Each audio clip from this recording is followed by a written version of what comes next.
É muito fácil melhorar no mandato a condição de vida das pessoas, condenando o futuro delas. É a mesma coisa do seguinte, eu vou fazer uma analogia muito simples. Vai chegar no ano que vem, acabou, eu não vou ter dinheiro para comer. Deputado, o que a gente está falando aqui é o seguinte, eu acho que o eleitor, ele sabe sim o que é bom. Tanto sabe que Lula saiu do primeiro mandato com uma aprovação altíssima, e do segundo com uma aprovação altíssima, pela inclusão que promoveu. Você pode discordar do formato, de como foi, mas houve uma inclusão forte. Muita gente nas universidades. Eu tenho críticas enormes ao FIES, porque eu acho que foi um dreno ali, não teve indicadores, coisas, mas que houve muita gente. E esse mesmo eleitor, quer dizer, por que Lula não tem hoje o que teve no passado? Porque você teve aí no meio do caminho alguns governos, principalmente o governo Dilma, que trouxe uma recessão muito forte, em que ele teve que entregar tudo aquilo que ele conquistou. Então, o rapaz que estava na universidade, a moça que tinha ido para a universidade, com o FIES, teve que entregar, teve que voltar a trabalhar, não conseguiu mais fazer, enfim, uma série de outras coisas. E isso puniu Lula, puniu o PT. O PT não tem hoje o que tinha no passado. E eu acho que é por conta... Eu acho que, assim, você ter políticos que promovam o bem-estar e que consigam alcançar, ele vai ser reconhecido pelo eleitor. Um eleitor não vai abrir mão de um político que...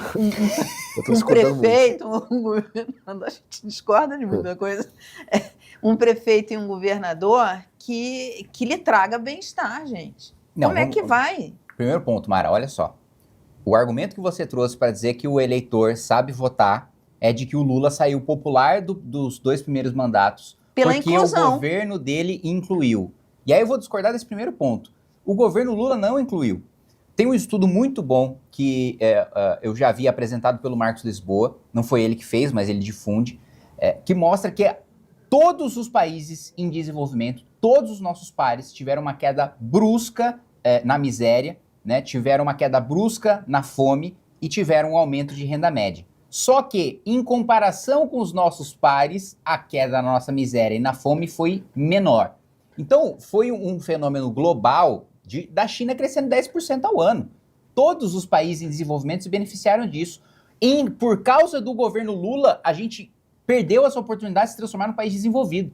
Lula poderia ter saído do segundo mandato com o Brasil mais poderoso, mais rico do que o Chile. O Chile aproveitou essa oportunidade melhor do que a gente e chegou na fronteira de quase se transformar num país desenvolvido. Depois teve um problema nos rumos. Mas se você dizer que a prova da qualidade do voto do eleitor é o Lula sair popular do segundo mandato, depois o eleitor não entendeu que a crise do governo Dilma foi uma consequência também das despesas obrigatórias contratadas pelo Lula. Okay. Foi uma consequência também dos privilégios de centenas de bilhões concedidos pela elite privada pelo Lula. Então, assim, essa conexão não foi feita e o fato da gente... se as pessoas tivessem a percepção da oportunidade histórica que a gente perdeu em Lula 1 e Lula 2 para transformar o Brasil num país desenvolvido, Lula estava, assim, banido da vida política.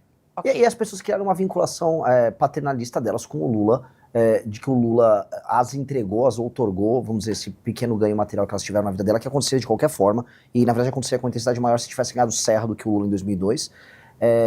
Mas no fim do dia, essa decisão, portanto, é uma decisão irracional, nem deve falar que é uma decisão grande do eleitor, é que isso, vamos dizer, está no macro. Quando eu levo para o micro, Mara, você não vai conseguir defender essa tese. Olha só, deputado. Se eu vou para uma prefeitura no interior, as prefeituras dos lugares mais pobres do Brasil, que não alteram o IDH, as pessoas reelegem os seus políticos. Mas olha só, em relação ao primeiro e segundo governo, houve uma inclusão e esse eleitor premiou.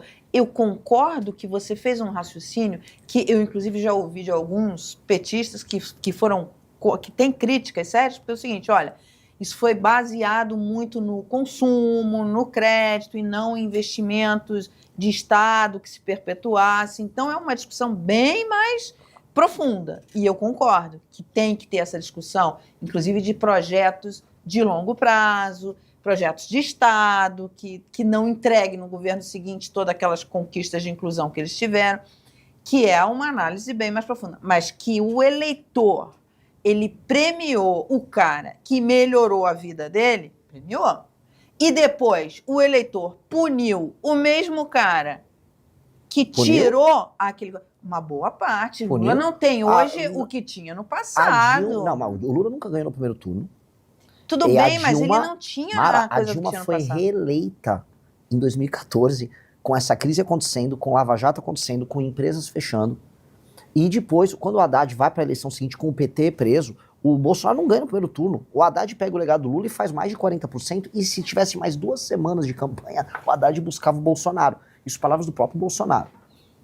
Se eu puxar, vamos dizer, essa série histórica, a gente vai perceber que, na verdade, o Lula firmou um voto identitário com boa parte do eleitor dele, um voto identitário baseado na figura messiânica que ele criou, por ter... aquelas pessoas viram ele como um data zero na mudança da vida delas, eventualmente, e por ele ser um cara, vamos dizer, que se identifica, inclusive, em termos de identidade mesmo, né, com esse eleitor nordestino. Pela história dele. Eles vincularam. Isso não dá para dizer que é exatamente racional, ou que o eleitor está tomando uma decisão bacana. Mas o meu ponto é se você melhora as condições de vida dessa pessoa, ela vai votar em quem melhora. Ela não entra na profundidade do raciocínio que você faz. Mas é muito fácil, exato, isso é um estímulo perverso. É muito fácil melhorar no mandato a condição de vida das pessoas, condenando o futuro delas. É a mesma coisa do seguinte, eu vou fazer uma analogia muito simples. É muito fácil, eu posso pegar o meu padrão de vida de hoje e aumentar, vai lá, 5, 6, 7 vezes durante esse ano tranquilamente. Como? Da mesma maneira que eu consigo aumentar o padrão de vida das pessoas governando elas. Eu pego meu cartão de crédito, eu gasto o limite todos os meses e pago o mínimo. O que vai acontecer? Eu vou viver uma baita de uma vida nesse ano. Vai chegar no ano que vem, acabou, eu não vou ter dinheiro para comer. Deputado, o que a gente está falando aqui é o seguinte... E aí, nesse aspecto, nós vamos concordar. Quer dizer, medidas populistas. A esquerda e a direita, essas medidas populistas, a esquerda ou a direita, e isso vem acontecendo, elas vão melhorar a vida das pessoas no curto prazo, porque são populistas. Mas o que eu estou dizendo é que essas pessoas que não têm essa profundidade de raciocínio e que estão preocupadas, vivemos num país muito desigual, que estão preocupadas ali de alimentar seus filhos e botar na escola, elas vão premiar, sim, quem der uma condição de vida melhor para ela. Ela não entra na questão estrutural de que isso é uma coisa populista e não vai se perpetuar, não é um projeto de governo. Isso é votar mal.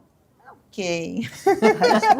É só isso. Mas o que eu estou falando é que ela vai premiar quem melhora a vida dela. Posso falar? Entende? É isso que eu estou falando. É que não é nem, eu não estou querendo nem levar para essa camada, porque, na real, esse tipo de coisa vai acontecer até em países de primeiro mundo. Então, eu nem estou indo nessa camada. A camada em que a perversidade acontece, ela é mais na micropolítica. É mais a política dos municípios, a política nos estados e a política para eleger deputado. Essa aí assim, se a discussão sobre populismo no voto presidencial é uma discussão viciada, na política municipal é pior. Porque a base da compra de votos, a base da política municipal no Brasil, a base da democracia no Brasil, para a gente entender, em termos municipais, é a compra de votos. Portanto, não há democracia quando há compra de voto. A base é isso. E o TSE sequer tem instrumentos de combate claros. A gente precisaria alterar a lei, a gente precisa criminalizar muito, tanto quem vende quanto quem compra o voto. A gente acaba com metade dos partidos do centrão fazendo isso. Aqui nós concordamos. Então, mas achamos um ponto. Não, mas mas você também não concorda que você ter indicadores de desempenho para que você possa premiar o funcionamento dos partidos também não é bom? Porque você não está acabando com o sufrágio. Só estou falando o seguinte, o incentivo que a classe política tem de oferecer produtos melhores muda. A pessoa continua votando. Assim, se eu tenho um candidato que eu vou lançar para prefeito de Jundiaí, ele não vai ser mais colocado lá simplesmente para ser um cara que vai receber emenda, sei lá, do Kim para eleger deputado. Ele vai ser colocado lá porque ele vai determinar se o partido vai ter sucesso. E mais, se esse político não entregar os indicadores, ele fica inelegível. Porque qual o sentido de eu oferecer à comunidade uma pessoa que não melhora de fato a vida das pessoas estando lá no mandato? E aí a gente altera, porque, Mara, uma coisa que é verdade, os grandes presidentes nas democracias que resolveram problemas das democracias foram caras que em algum momento souberam fazer um uso inteligente do poder executivo. Um exemplo é o Roosevelt. O Roosevelt é um cara que soube usar o executivo para resolver um problema econômico e político colossal. Nesse sentido, nós temos que saber empoderar de maneira democrática o poder executivo. Porque o executivo tem que ter meios de ação. Por que as democracias ocidentais estão sob questionamento e elas estão perdendo em grande medida para o modelo asiático? Porque o modelo asiático, o poder executivo tem força e tem execução. E no Ocidente, não. No Ocidente, está muito mitigado os meios de ação e o poder de execução. Não só no Brasil. No Brasil, acho que é um caso mais grave de todos. Eu fui ver as reformas que o Milei está fazendo, eles ainda têm um poder ali de ação. Aqui nem existe mais orçamento discricionário, tudo está constitucionalizado. Aqui o poder executivo não manda. E um prefeito, veja só, na lógica nossa, um prefeito, ele é um mero instrumento para ajudar a eleger um deputado. Olha que loucura, o cara que mais transforma a vida das pessoas, que seria o prefeito, ele é um instrumento, ele é um títere num jogo político para eleger esses caras. Então, quando eu olho, a gente fala, viva a democracia. Sim, mas a nossa democracia precisa ser entendida num contexto brasileiro. O modelo brasileiro, baseado em oligarquias locais, em uma população que se acostumou com compra de voto, populismo puro e simples, ele não está fazendo bem pra gente. A democracia brasileira está fazendo mal. Então, a gente tem que ter uma democracia adaptada à lógica brasileira para curar a gente dos nossos próprios vícios. Porque e eu tô puxando mais democrata. Mais democrata, porque eu tô puxando o teu gancho do Chile. O Chile talvez trouxe uma perspectiva muito anglo-saxônica na ideia de emancipação individual, de alta conscienciosidade, que funciona muito na Ásia. A Ásia também, assim, a Ásia é a lógica da poupança, todo chinês poupa, vietnamita poupa, coreano poupa, a lógica de poupança faz parte deles. O lance da cultura do arroz. O problema é o excesso de poupança. Exato. Então eles poupam muito. Aqui, essa lógica da conscienciosidade, da visão de longo prazo, do postergar recompensa é diferente. Então você tem que produzir cultura que gere isso, claro, mas se uma hora a pessoa ficar desassistida, o Estado vai ter que atuar. Então você está entendendo que é uma adaptação de um conceito liberal, está não tropicalizando, está, sei lá, andinizando no Chile essa lógica. Acho que é evoluindo, entende? Porque eles colocaram, na época foram celebrados, muito celebrados, vários estudos foram feitos e tal, pela reforma profunda que fizeram, e 30 anos depois se mostrou várias falhas do sistema apareceram. Agora, você falou uma coisa, que o Serra, se fosse o Serra, teria sido diferente. Você votou no Serra? Votei, em 2002, votei. Você gosta dele? Você é um tucano? Não, Bom, nossos inimigos do bolsonarismo nos chamam de neotucanos, eu até entendo porque eles chamam.